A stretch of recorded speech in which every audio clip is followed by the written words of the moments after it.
Hi guys, so I have update on my Mi S1 Pro Watch. So everything works fine naman siya. So after a month, so I I have realized na hindi gumagana ang Alexa.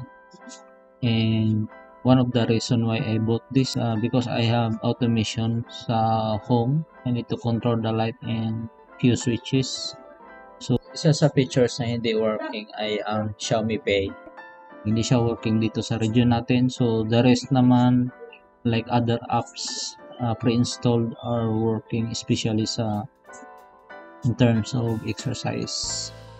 Third is the music app, although it's working, but since you cannot save music file on the watch itself, so if you want to listen music, so you need to be always connected to your phone. So that's isa sa pinaka-favorite kong shortcut dahil dito nakikita ang number of steps at calories you burn sa isang araw. Isa sa favorite ko ang heart rate. So almost everyday ko itong tinitingnan. So lagi itong nakamonitor.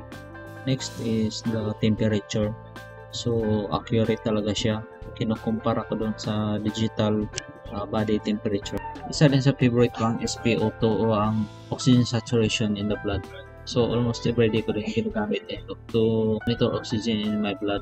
Ang reading niya medyo matagal lang. So dapat ang kamay natin is stable. Hindi natin siya ginagalaw para accurate na makapagbigay siya. So ang normal na oxygen saturation in the blood is between 95 and 100. Lastly, ang sleep data. Ito ang pinaka-favorite ko sa lahat. No? So nakikita ko yung ilang oras ang tulog ko sa gabi. At ang pinaka-list ko na nagamit itong stress sensor. So nakaka-detect naman siya ng stress. Kunwari, I don't know how it works exactly, but nung nag-try ako dito, so yung score ko is 35. And I'm not sure if this is accurate.